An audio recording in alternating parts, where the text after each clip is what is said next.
شروع اللہ کا نام لے کر جو بڑا مہربان نہایت رحم والا ہے۔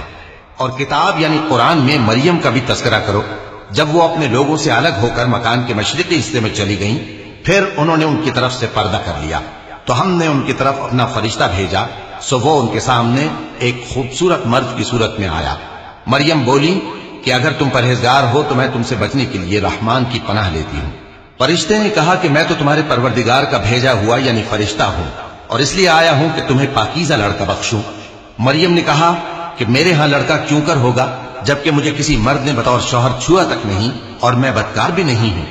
فرشتے نے کہا کہ یوں ہی ہوگا، تمہارے پروردگار نے فرمایا کہ یہ مجھے آسان ہے اور میں اسے اسی طریق پر پیدا کروں گا تاکہ اس کو ہم لوگوں کے لیے اپنی طرف سے نشانی اور ذریعہ رحمت بنائیں، اور یہ کام مقرر ہو چکا ہے۔ چنانچہ وہ اس بچے کے ساتھ حاملہ ہو گئی اور اسے لے کر ایک دور جگہ چلی گئی۔ پھر درد ذہ ان کو کھجور کے تنے کی طرف لے آیا، کہنے لگی کہ کاش میں اس سے پہلے مر چکتی اور بھولی بسری ہو گئی ہوتی۔ تب ان کے ٹیلے کے نیچے کی جانب سے فرشتے نے ان کو آواز دی کہ غمناک نہ ہو، تمہارے پروردگار نے تمہارے نیچے ایک چشمہ پیدا کر دیا ہے، اور کھجور کے تنے کو پکڑ کر اپنی طرف ہلاؤ، وہ تم پر تازہ عمدہ کھجوریں گرائے گا، تو کھاؤ اور پیو اور آنکھیں ٹھنڈی کرو۔ اگر تم کسی آدمی کو دیکھو تو کہنا کہ میں نے اللہ کے لیے روزے کی منت مانی، تو آج میں کسی آدمی سے ہرگز کلام نہیں کروں گی۔ پھر وہ اس بچے کو اٹھا کر اپنی برادری والوں کے پاس لے آئیں۔ وہ کہنے لگے کہ مریم یہ تو نے برا کام کیا۔ اے ہارون کی بہن، نہ تو تیرا باپ ہی برا آدمی تھا اور نہ تیری ماں ہی بدکار تھی۔ تو مریم نے اس بچے کی طرف اشارہ کیا۔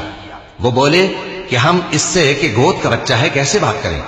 بچے نے کہا کہ میں اللہ کا بندہ ہوں، اس نے مجھے کتاب دی ہے اور نبی بنایا ہے، اور میں جہاں ہوں اور جس حال میں ہوں اس نے مجھے صاحب برکت بنایا ہے، اور جب تک زندہ ہوں مجھ کو نماز اور زکوٰۃ کا ارشاد فرمایا ہے، اور مجھے اپنی ماں کے ساتھ نیک سلوک کرنے والا بنایا ہے اور سرکش و بدبخت نہیں بنایا، اور جس دن میں پیدا ہوا اور جس دن مروں گا اور جس دن زندہ کر کے اٹھایا جاؤں گا مجھ پر سلام ہے۔ یہ مریم کے بیٹے عیسیٰ ہیں، اور یہ سچی بات ہے جس میں لوگ شک کرتے ہیں۔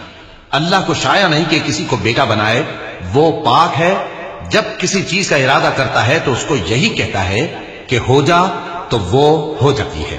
اور بے شک اللہ ہی میرا اور تمہارا پروردگار ہے، تو اسی کی عبادت کرو، یہی سیدھا رستہ ہے۔ پھر اہل کتاب کے فرقوں نے باہم اختلاف کیا، سو جو لوگ کافر ہوئے ہیں ان کو بڑے دن یعنی قیامت کے روز حاضر ہونے سے خراب